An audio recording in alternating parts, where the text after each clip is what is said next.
ఊరిలో ఒక పెద్ద కొండ ఉండేది. ఆ కొండ పైన ఒక పేదవాడు, ఒక పేద రైతు నివసిస్తూ ఉన్నాడు. కొండ పైన ఒక పేద రైతు నివసిస్తూ ఉన్నాడు. ఆ కొండ క్రింద ఒక గ్రామం ఉండేది.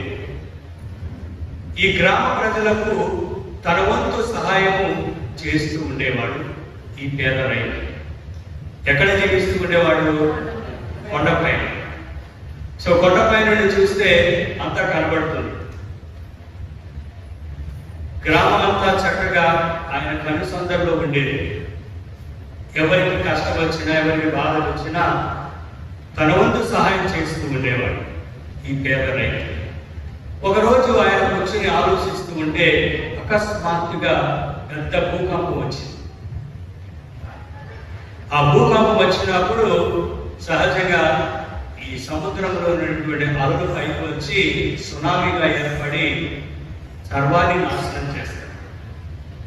మరి అటువంటి పరిస్థితిలో ఈ పేద రైతు ప్రజలందరినీ సురక్షితమైనటువంటి ప్రదేశానికి నేను ఏ విధంగా రప్పించాలి, ఈ కొండపైకి ప్రజలందరినీ నేను కాపాడటానికి వారిని నేను ప్రేరేపించాలి, వారిని పిలవాలని ఎంత ఆతృతతో ఆలోచించినప్పటికీ కొండపై నుండి కిందకి వచ్చే సమయానికి మొత్తం అంతా సముద్రం నీళ్ళన్నీ అల్లకల్లోలం అయిపోతాయని ఆలోచించి ఒక ఉపాయాన్ని అన్నాడు.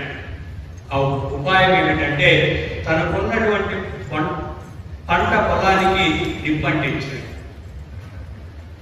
తనకున్నటువంటి పంట వరి చేతికొచ్చినటువంటి పంటకి నిప్పంటించాడు. ఎప్పుడైతే వరి పంటకి నిప్పండిందో పెద్ద అలలుగా మంట చెలరేగింది. దాన్ని చూసినటువంటి కింద ఉన్నటువంటి గ్రామస్తులందరూ అయ్యో మన పేద రైతు పంట కాలిపోతుంది, ఆయన రక్షించుదామని చిన్న పెద్దలు కానుండి పెద్ద వాళ్ళందరూ పరుగున కొండపైకి వెళ్ళారు. ఎప్పుడైతే కొండపైకి వెళ్ళారో సునామీ వచ్చి ఆ గ్రామం అంతా చుట్టేసింది. Praise the Lord, praise the Lord. ప్రియమైనటువంటి సహోదరి సహోదరులారా, ఆ గ్రామస్తులందరూ గ్రహించారు. ఏమిని గ్రహించారు?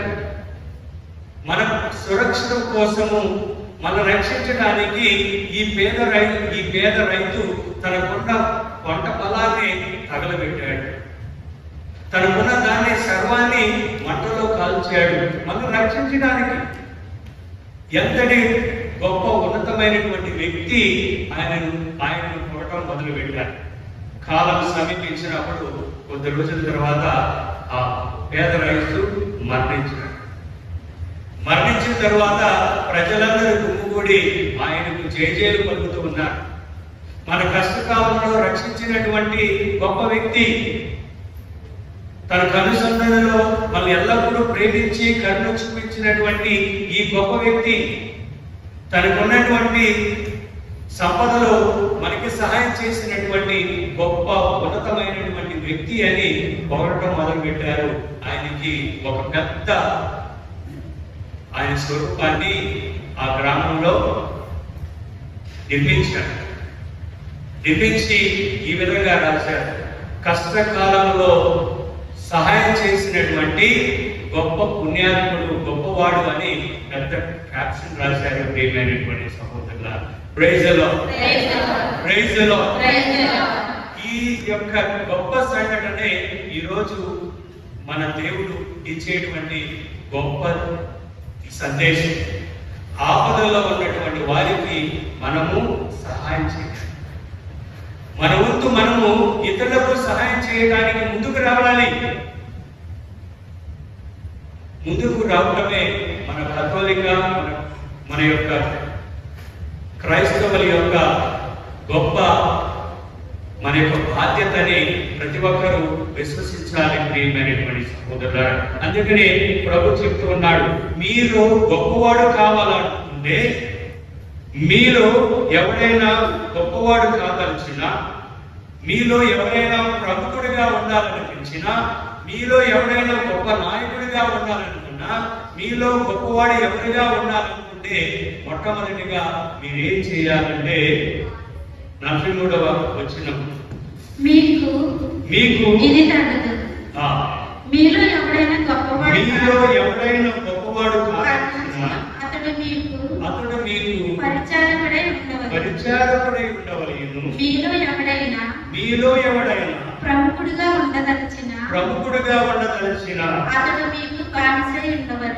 మీకు బానిసై ఉండాలని ప్రభుని వాక్యం మనకి ఆహ్వానిస్తుంది. ప్రియమైనటువంటి సహోదరుల, ఈరోజు మనం విన్నటువంటి సువిశేష పట్టణంలో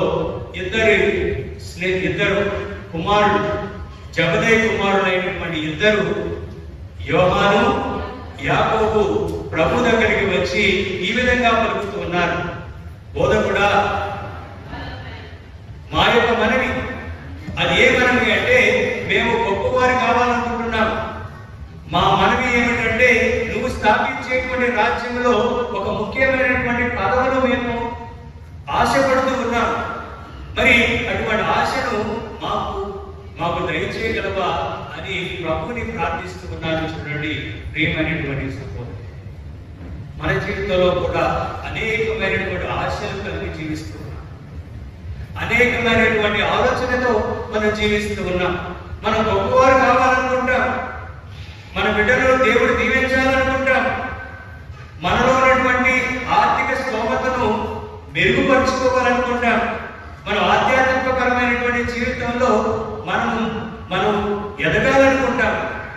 కానీ దానికి అనుగుణంగా ప్రభు ఏమి చెప్తున్నాడంటే సేవకులుగా జీవించండి,